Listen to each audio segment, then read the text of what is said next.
Firman Tuhan berkata di Yakobus 1 ayat 12, "Berbahagialah orang yang bertahan dalam pencobaan, sebab apabila ia sudah tahan uji, ia akan menerima mahkota kehidupan yang dijanjikan Allah kepada barang siapa yang mengasihi Dia." Haleluya, kita berdoa. Ya Tuhan Allah yang Maha Kuasa dan Pemurah, kasih-Mu adalah kekal selama-lamanya. Kami mengucap syukur kepadamu karena Engkau telah memelihara hidup kami hari lepas hari hingga pada saat ini. Kami memuji Engkau karena kami telah menerima berita kesukaan dari anak-Mu Yesus Kristus yang memberikan hidup yang kekal kepada kami. Kami mengucapkan terima kasih kepadamu karena Engkau telah memberikan firman-Mu yang kudus itu kepada kami di dalam damai dan sukacita. Kasihanilah kami ya Tuhan. Berilah kami kekuatan untuk melakukan firman-Mu itu dengan hati yang tulus. Ajarlah kami serta perbaruilah hati kami, agar semakin suci di hadapan-Mu sampai akhir hidup kami. Di dalam Tuhan Yesus Kristus Tuhan kami. Amin. Evangelium di Minggu 21 setelah Trinitas tertulis di 2 Raja-Raja pasal 23 ayat 1-14 berbunyi sebagai berikut. Sesudah itu raja menyuruh orang mengumpulkan semua tua-tua Yehuda dan Yerusalem. Kemudian pergilah raja ke rumah Tuhan dan bersama-sama dia semua orang Yehuda dan semua penduduk Yerusalem, para imam, para nabi, dan seluruh orang awam dari yang kecil sampai yang besar. Dengan didengar mereka ia membacakan segala perkataan dari kitab perjanjian yang ditemukan di rumah Tuhan itu. Sesudah itu berdirilah raja dekat tiang dan diadakannya lah perjanjian di hadapan Tuhan untuk hidup dengan mengikuti Tuhan dan tetap menuruti perintah-perintahnya, peraturan-peraturannya dan ketetapan-ketetapannya dengan segenap hati dan dengan segenap jiwa dan untuk menepati perkataan perjanjian yang tertulis dalam kitab itu. Dan seluruh rakyat turut mendukung perjanjian itu. Raja memberi perintah kepada imam besar Hilkia dan kepada para imam tingkat 2 dan kepada para penjaga pintu untuk mengeluarkan dari bait Tuhan segala perkakas yang telah dibuat untuk Baal dan Asyera dan untuk segala tentara langit. Lalu dibakarnyalah semuanya itu di luar kota Yerusalem di padang-padang Kidron dan diangkutnyalah abunya ke Betel.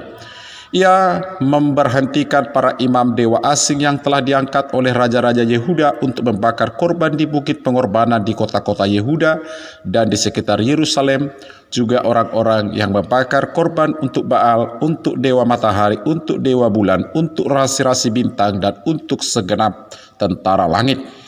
Dibawanyalah tiang-tiang berhala dari rumah Tuhan keluar kota Yerusalem ke sungai Kidron, lalu dibakarnya di situ dan ditumbuknya halus-halus menjadi abu. Kemudian dicampakkannya abunya ke atas kuburan rakyat jelata.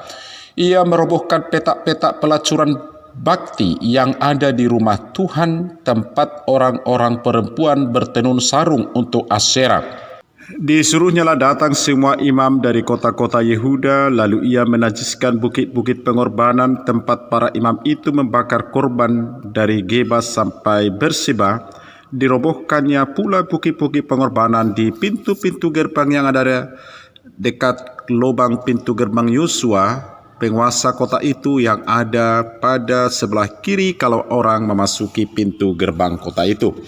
Tetapi para imam bukit-bukit pengorbanan itu tidak boleh naik ke mezbah Tuhan di Yerusalem. Hanya mereka boleh memakan roti yang tidak beragi di tengah-tengah saudara-saudara mereka. Ia menajiskan juga Tofet yang ada di lembah Ben Hinnom, supaya jangan orang mempersembahkan anak-anaknya sebagai korban dalam api anak dewa Moloch. Dibuangnyalah kuda-kuda yang ditaruh oleh raja-raja Yehuda untuk dewa matahari di pintu masuk ke rumah Tuhan dekat bilik Natan Meleh, pegawai istana yang tinggal di gedung samping. Juga kereta-kereta dewa matahari dibakarnya dengan api.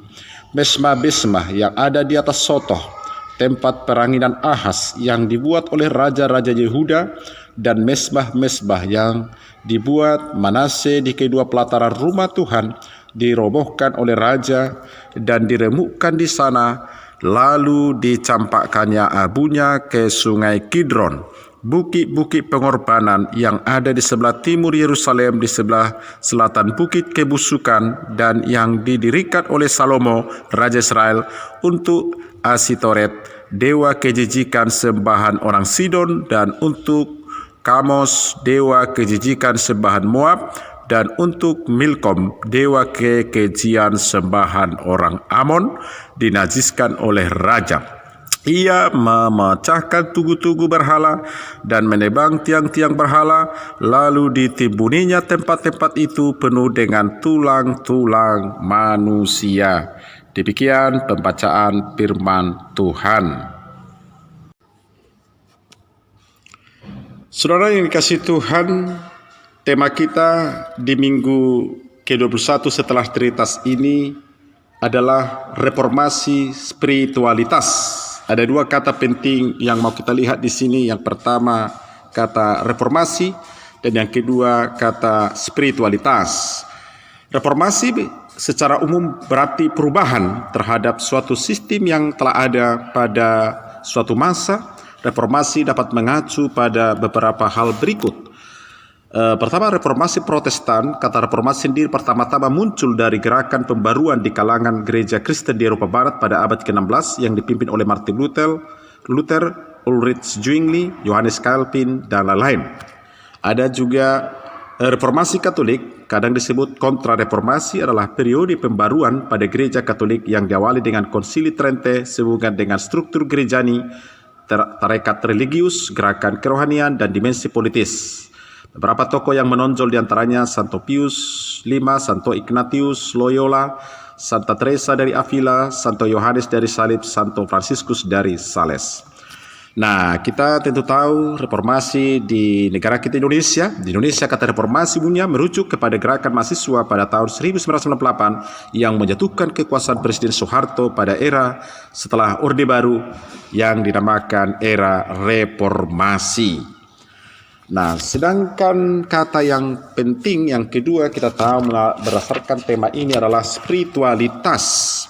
Spiritualitas berasal dari kata spirit yang berarti roh dan semangat dari kata dan artinya, maka spiritualitas tidak berbicara tentang hal-hal yang materi atau fisik, melainkan berbicara tentang yang rohani.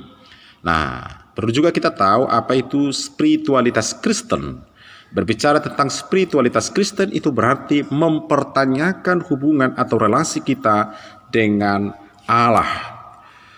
Mengacu kepada penjelasan Johannes Calvin tentang spiritualitas Kristen, ada 3 hal yang perlu kita ketahui antara lain. Pertama, spiritualitas Kristen mengambil landasannya pada anugerah Allah di dalam Yesus Kristus, bukan pada akal manusia. Yang kedua, iman menjadi hal yang penting sebagai respon orang percaya terhadap karya keselamatan Allah. Yang ketiga, iman memimpin setiap orang percaya hidup dalam tuntunan firman Tuhan dan hidup dalam pimpinan Roh Kudus. Galatia 5 ayat 16 sampai 18 dan ayat 22. Firman Tuhan yang saya bacakan tadi dari 2 Raja-Raja 23 1 sampai 14 tentang reformasi oleh Yosia. Kita belajar dulu siapa ini Yosia. Yosia dalam bahasa Ibraninya Yoshiyahu, bahasa Yunani Yosias yang artinya adalah Tuhan menopang. Tuhan menopang adalah raja kerajaan Yehuda dan anak dari Raja Amon. Raja Yosia lahir ketika ayahnya Raja Amon berusia 16 tahun dan kakeknya Raja Manase masih memerintah di Yerusalem dalam usia 61 tahun. Ibunya ialah Yedida binti Adaya dan Boskat. Sewaktu Yosia berusia 6 tahun, Raja Manase yang berumur 67 tahun mangkat dan Amon yang berumur 22 tahun menggantikannya menjadi raja.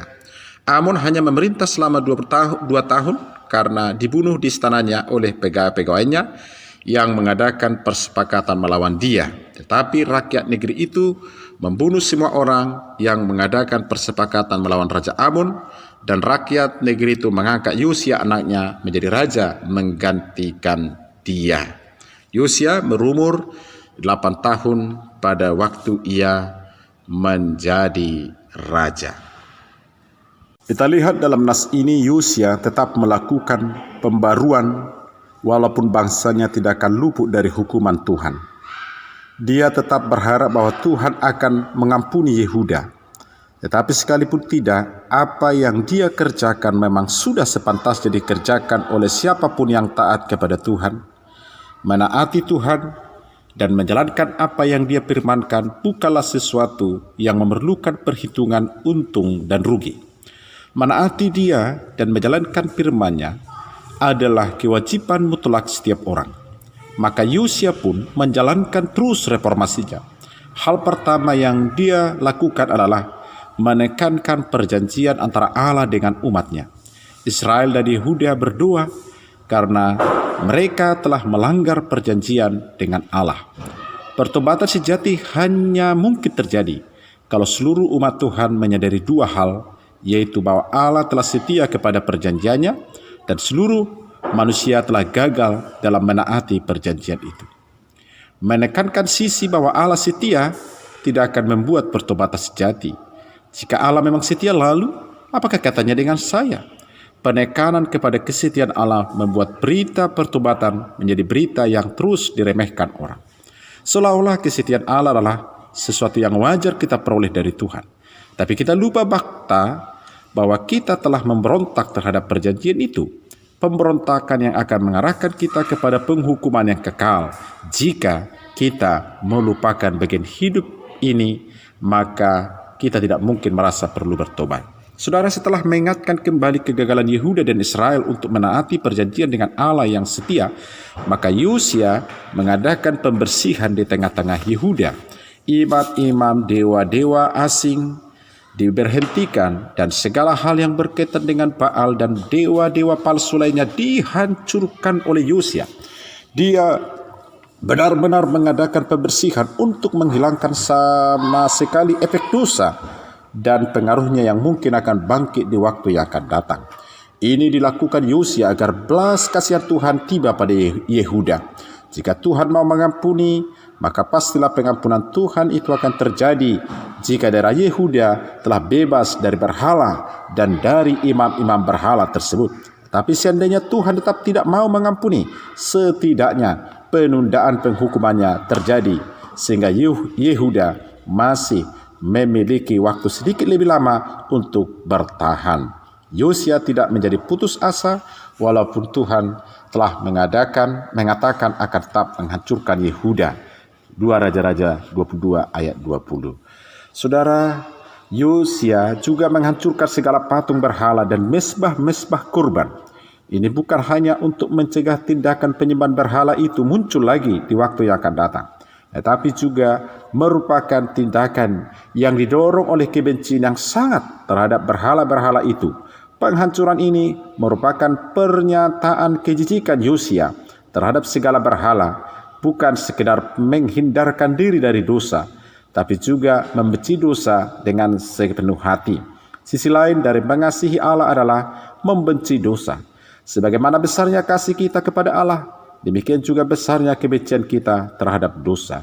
Mengapa banyak orang terus mencintai dosa-dosanya? Karena mereka tidak mengasihi Allah. Mengapa ada orang yang begitu benci dosa dan terus menjauhinya dengan segenap hati? Karena mereka mengasihi Allah dengan segenap hati. Saudara yang dikasihi Tuhan, hal yang dapat kita renungkan dari bagian ini adalah kegigihan Yosia membersihkan segala hal yang berkaitan dengan berhala di daerah Yehuda, bahkan di seluruh Israel. Ini juga yang harus terjadi dalam hidup kita, menghancurkan dosa di dalam diri kita, kebiasaan kita, perbuatan kita, dan bahkan di dalam pikiran kita. Jangan sisakan sedikit pun dari kehidupan lama di dalam dosa. Matikan dosa, jangan bertoleransi dengan dosa. Yosia telah melihat apa yang terjadi pada bangsanya. Seluruh kerusakan dan hukum yang terjadilah karena mereka sujud menyembah berhala. Betapa bahayanya pengaruh agama-agama kuno yang ada pada bangsa-bangsa di sekitar Israel. Itulah sebabnya dia tidak mau memberikan toleransi apapun. Semua dihancurkannya supaya tidak ada sisa penyembahan berhala yang dapat kembali memengaruhi Yehuda untuk memberontak kepada Allah pencipta langit dan bumi. Saudara, bagian ini juga mengingatkan kita bahwa kasih kepada Allah tidak mungkin ada bersama-sama dengan cinta kepada dunia ini. Tidak yang dapat mempunyai dua tuan.